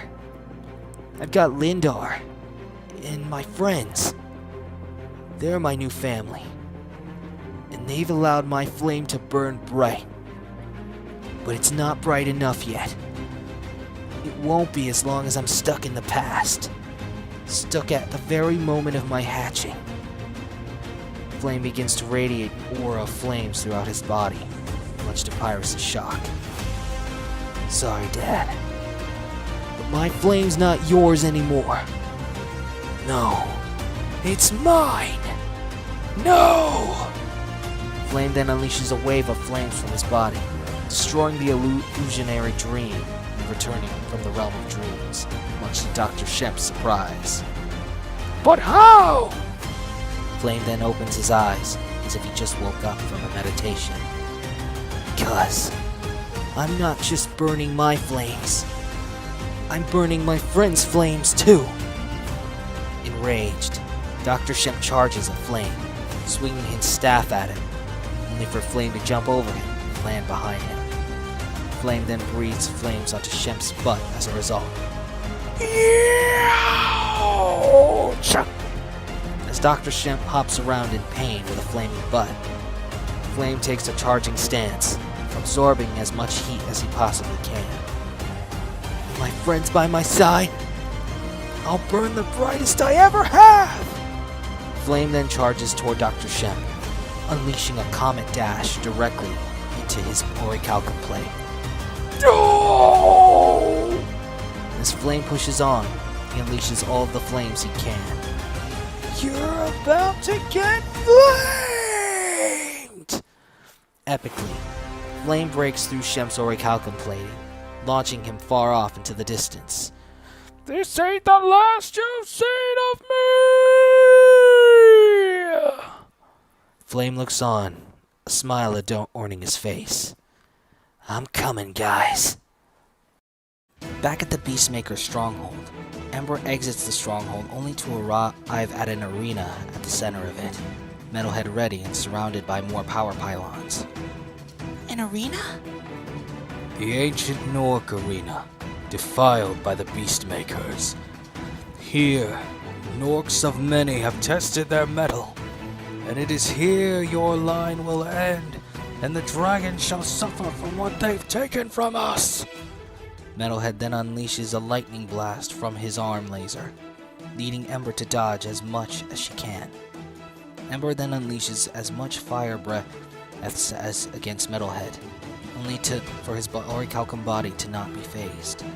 Ember then decides to breathe fire on the ground, creating a smoke wave that blocks her from view of Metalhead. When the smoke clears, Ember is nowhere to be found, leading Metalhead to wander the arena. So the coward's path is the one you choose. Either way, There's nowhere to run. Meanwhile, Ember is hiding behind one of the nearby power pylons in the arena. I can't face him head on. There are pylons outside the arena. I can go for one, but he'll spot me. Even so, these pylons are my only cover in the arena. There's gotta be something I can do. What's wrong? Your mother had more bravery than this. Perhaps I did the realms a favor by ridding it of her. Enraged, Ember uses the pylon to gain momentum and charge at Metalhead, unleashing a barrage of fireballs at him. Ember swiftly circles Metalhead, hurling fireballs left and right. In response, Metalhead unleashes as many lightning blasts as he can, ultimately destroying all the power pylons in the arena, leaving Ember exposed. Metalhead begins to weaken, Ember noticing the connection between him and the pylons. His body's weakened. Must be suffering from the damage of when he ripped himself apart. He must have not have had enough orichalcum to rebuild him perfectly. The pylons, they're keeping his body intact like magnets. I've gotta aim for the joints. Ember then charges at Metalhead while he's on his knees, unleashing her most powerful fire breath. However, Metalhead powers through the fire, hitting Ember with his metallic arm, pushing her back as a result. As Ember hits the ground, her necklace falls down across from her. As Ember then gets up, Metalhead picks up the necklace. This pendant. Every time I look at it, I remember that day.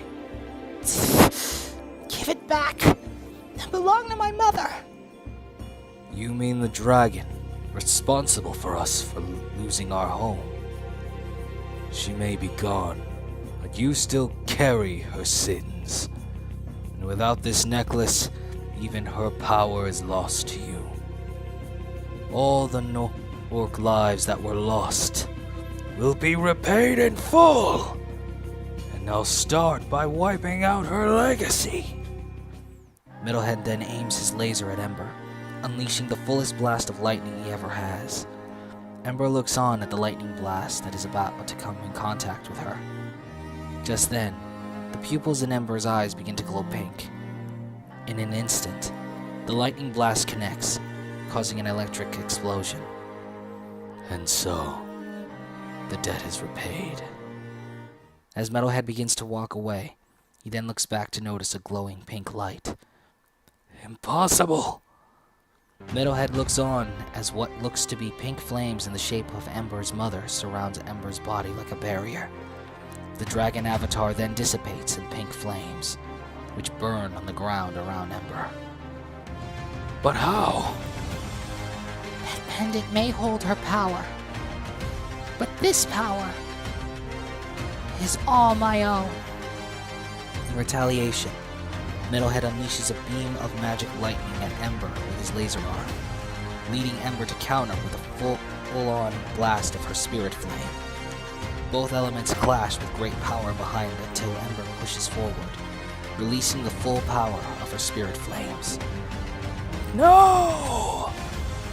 Ember's spirit flame then engulfs Metalhead, phasing straight through his orichalcum body.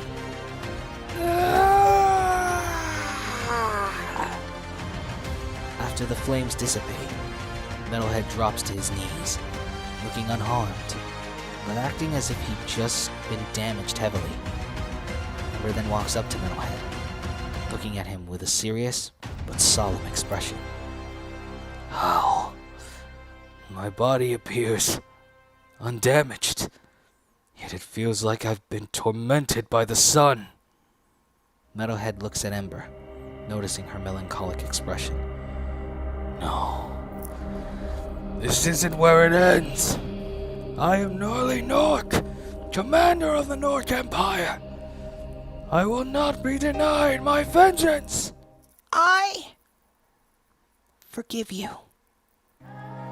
What? I forgive you. Believe me, I want nothing more than to hate you for what you did to my mother. But I also need to accept that my mother's not innocent. She helped take your people's homeland from you. And what's worse, she's not here to pay the consequences. so I choose to pay them in her stead. And it begins by forgiving the one she wronged, the one who took her from me. You dare! Metalhead reaches for Ember, but only ends up grasping the ground due to not being in Ember's range, cracking the ground as a result. In response, Ember turns away from Metalhead and begins walking away. You dare to turn away from me? I can never be destroyed! You already are. The spirit flames can phase through anything, even orichalcum. Just then, pink flames begin to rise out of Metalhead's body. What? The flames don't just destroy the body, they can destroy the spirit. As Ember walks away, Metalhead's body begins releasing small little explosions from within, breaking his orichalcum body down.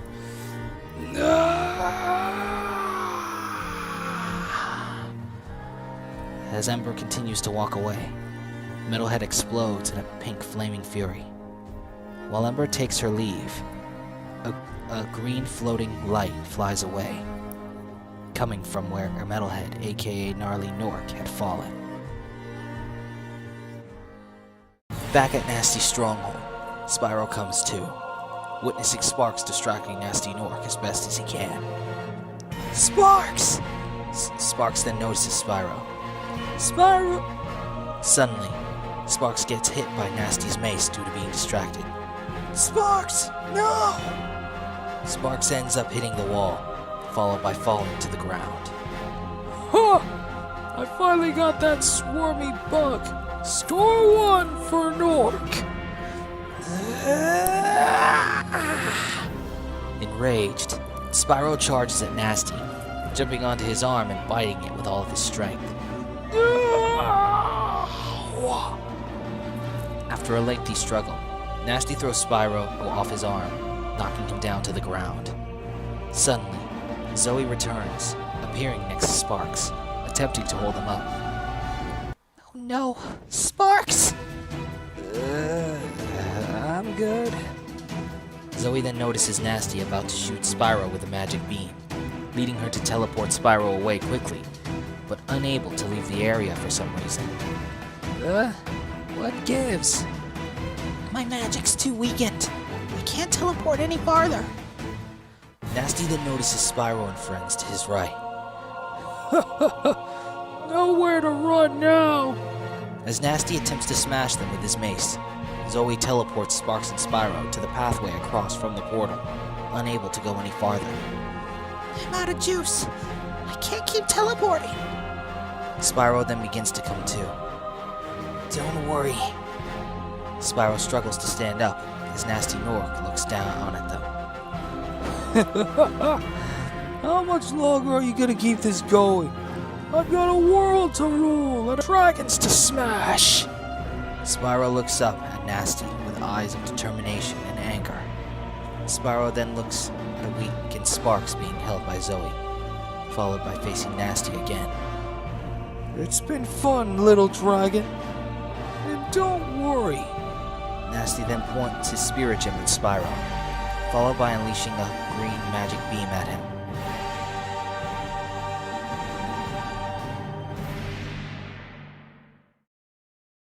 As the beam comes closer to Spyro, he then has a flashback of a younger him and Sparks at the swamp.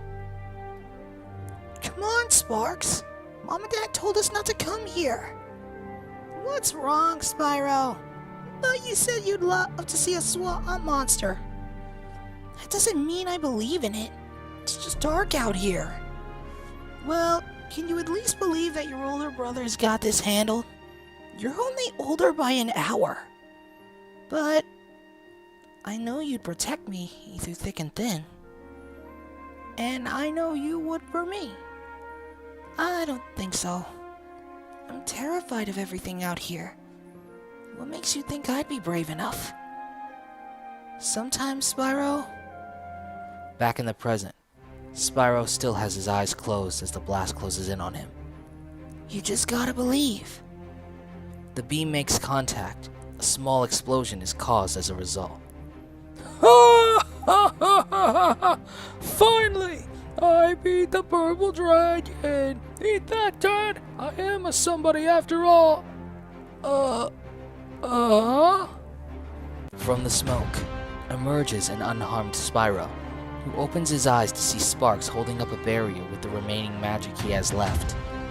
But even more surprising, Spyro looks to his right to awkwardly see Zoe kissing his right cheek. What the? Oh, you, homewrecker. What'd you say? Nothing. Zoe then disconnects her kiss from Spyro's cheek. My family's gonna kill me for that, but at least it worked. What are you talking about? Suddenly, Spyro's horns, spines, and tail, and wings begin to glow in a pinkish red.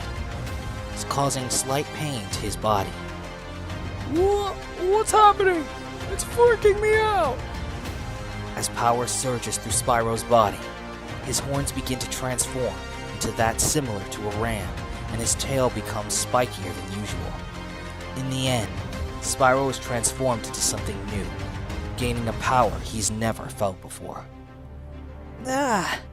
What happened? Got a massive makeover, bro!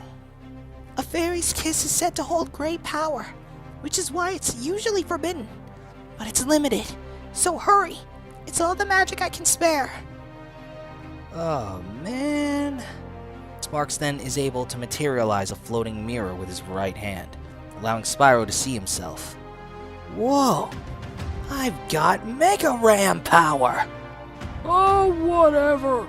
Like it'll help! Gnasty Gnorc then launches another green magic beam at Spyro, only for Spyro to jump over Sparks' barrier and take the beam head-on.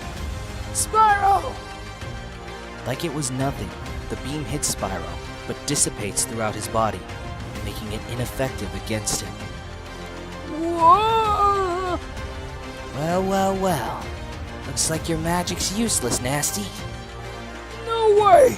It's not fair! What makes you think you can beat me? Simple. Spyro then charges straight for Gnasty Gnorc, his horns unleashing an aura of flames.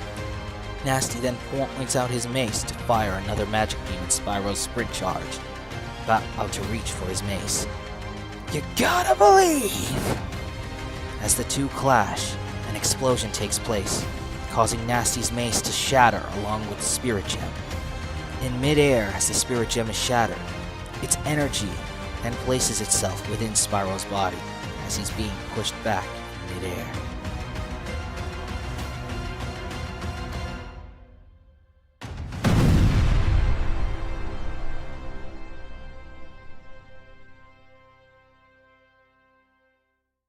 Meanwhile, at the Magic Crafter's stronghold in Wizard's Peak, Blowhard is relaxing on a throne alongside a plethora of crystal dragon statues.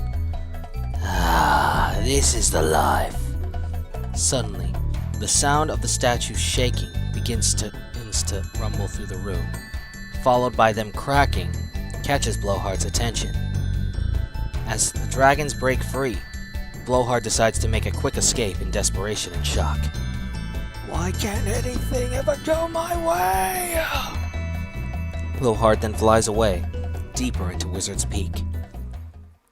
Back at Gnasty's stronghold, the explosion concludes with Spyro hitting and breaking the portal console, and Gnasty grabbing hold of the portal O-ring before falling into the portal itself. As Spyro wakes up, he notices the destroyed console. Spyro then reverts back to his original form after the time limit on his Mega Ram form is up. Uh-oh. Just then, the portal begins to malfunction, pulling in anything near it, like a vacuum. Gnasty holding onto the portal for dear life. If the portal isn't destroyed, it'll suck everything in. Spyro then notices Gnasty's claws nearly digging into the portal's ring, giving him an idea. Spyro then stands up, surprised to be at full strength, readying one last charge attack. Gnasty looks on at Spyro in rage. You! What makes you think you can stand in my way? Just who do you think you are? Me?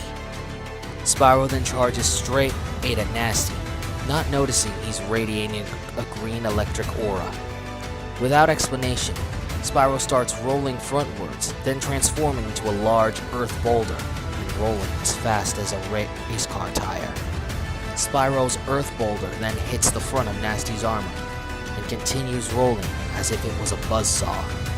The name's Spyro! In the end, the earth boulder shatters, causing Spyro to be flung backwards just as Gnasty Gnorc is pushed into the portal, his claws scraping and heavily damaging the portal as he enters it. Spyro the Dragon!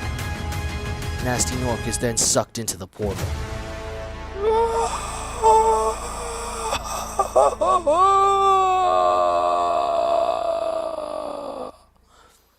After landing, Spyro looks on as the portal is beginning to suck in the piece of the portal ring, not knowing if it was going to blow. Spyro and friends then prepare themselves for what comes next, taking cover as best as they can. By the end of it, the portal ultimately implodes, leaving Gnasty's destination unknown to them, due to no one being able to channel the magic to a specific location. Slowly, Spyro, Sparks, and Zoe come out of cover, realizing that it's finally over. The trio then falls down on their backs, relieved that they've won. It's finally over. We need a vacation. I've heard Dragon Shores is nice this time of year. We'll talk later. But now we're kind of stuck here, aren't we? Not necessarily. Spyro and friends look up to see Drobot, looking down at them with a smile. There's then an awkward silence between Spyro and Drobot, as Spyro looks up in confusion and slight annoyance. Hi? Greetings. Sorry I'm late. I thought you said there was no other way back. Well, despite being the smartest one here, along with the portal you guys came through, I've been hiding underground for so long that I've almost forgot about the alternate route. Alternate? Moments later, Drobot leads Spyro and friends to an arena with 3 bronze-looking dragon heads, similar to the dragon head portal in the Artisan Kingdom. The one at the right's the treasure hoard. I highly advise to open it. The Gnorcs or thieves may have plundered more treasure from the Artisan Kingdom. Spyro and company then open the treasure hoard, only to find the fairies trapped within. The fairies! Oh yeah, the Thieves Guild didn't want them, just the eggs. But why? Don't know. Have to ask them next time you see them. Any chance we can save questions for later and just get out of here? Spyro and Zoe then laugh at Sparks' frustration. Spyro then frees the captive fairies, who've now recharged their magic. A few of the fairies then teleport away, with them finding the rest of Spyro's friends one by one. Back in the Artisan Kingdom, Spyro and friends are brought back by the fairies' magic, and are given an incredible reunion within the main hall. Guys! Spyro! You're okay, dude! Thank goodness for logical odds. But letting Spyro take on Gnasty alone wasn't logical. Okay, I may have relied on faith a bit. Give us Dragon of Science a break. It's about time. We were hoping to give you a hero's welcome. Spyro and friends look on as Mrs. Shoutfire and Toasty are hiding behind a small makeshift fort in the middle of the main hall, in case of any extra Gnorc attacks. Don't ask. Moments later, Spyro and all the other dragons from the 5 kingdoms are all gathered to celebrate their new heroes. For bravery and saving the 5 dragon kingdoms, we award Spyro and his friends with these medals of bravery. The crowd of dragons cheers for Spyro and friends, as Aster and company places medals upon them. Meanwhile, the media then approaches Spyro and friends. Spyro, Scarlet Scales here, Dragon Network News. Oh, give it a rest, Bob. We all know your real name. All right, then. Who told him? Anyway, Spyro the Dragon. You defeated Gnasty Gnorc, collected the dragon eggs, saved all the dragons, and recovered every last bit of treasure in the Artisan Kingdom. How do you feel? I feel fired up, Bob. And I'm happy for the 5 kingdoms, of course. I certainly wouldn't want to spend the rest of my dragon days butting heads with Gnasty Gnorc and his weird minions. What's a minion? Never mind. Anyway, you know what they say? For every good battle, you need a good adversary. And I felt that Gnasty, in spite of his misguided nature, was a worthy opponent. Yes, speaking of which, any comment on the whereabouts of Gnasty? Ember and Flame then walk up. All we know is that he's out there somewhere. But we'll be ready. Because together, we're unstoppable. We had heard tell that you met another dragon in the dragon junkyard. Where is he now? Back in the dragon junkyard, Drobot enters what used to be Gnasty's war room. Drobot's gonna do his best to rebuild the junkyard into a factory the machinists can be proud of. Drobot then looks to the center of the war room, noticing the pool of vision that Gnasty had is gone. I know he's gonna do great things for the 5 kingdoms. Meanwhile, in Wizard's Peak, near the Magic Crafter's Kingdom, Blowhard is walking up the mountains, the bag being held up on a stick, in search of his next evil achievement. And is there any word to the whereabouts of Blowhard after he seemingly escaped to the highest of Wizard's Peak? Back in Artisan Kingdom, Sparks approaches the media. Nothing yet, but we'll be sure to bring down that Blowhard. See what I did there? I see. Finally! As the heroes of the 5 kingdoms, what will you do next? Spyro and the gang look at each other, knowing what to say next. I'd say the sky's the limit. No one would have guessed a bunch of kids like us would be saving the day. But we did, and now we're here to protect you with everything we've got. Despite the mistakes of our past, we hope to forge a brighter future. And what makes you think such a future will come to pass? Spyro then looks at his friends with a smile on his face. Well, you know what they say. Spyro and friends then fly up high in happiness. You gotta believe!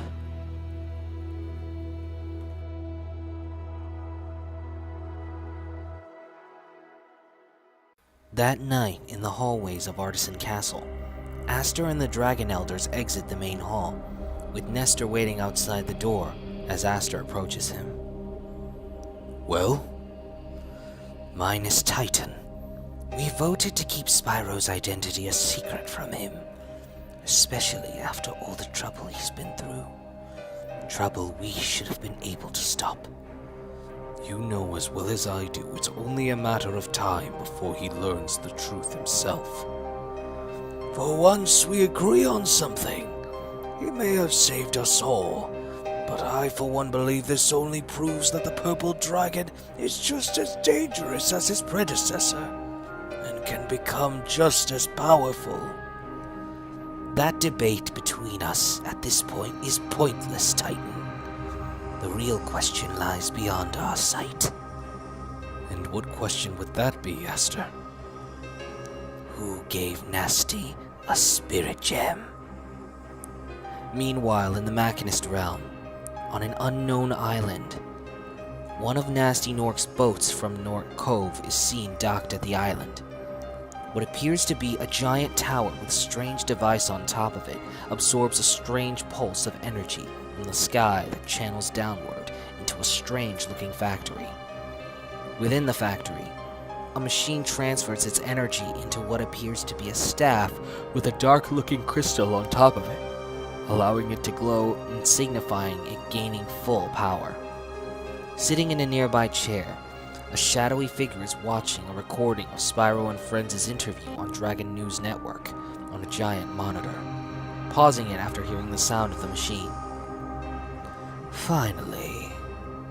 Just then, the sounds of footsteps are heard, followed by a red-clawed arm that grabs the staff and takes it. Not fully according to plan, But it appears the shard I gave Gnasty Gnorc has finally been shattered. And what's more, Gnasty's giving me an inspiring idea. Now, we can finally begin Phase 2. The unknown figure then unleashes a small dark lightning bolt at what appears to be a machinist-forged portal. The strange figure then looks at the nearby monitor, showing Spyro and friends on stage in the celebration of their victory. Fret not, Purple Dragon, for very soon you shall fulfill your true destiny.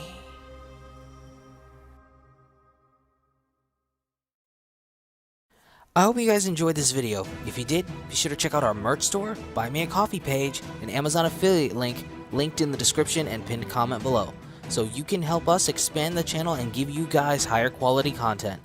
Also, if you want to check out our original content, be sure to check out the playlists linked in the description below. With all that said and done, I'm JT Anime, and I'll check you guys later.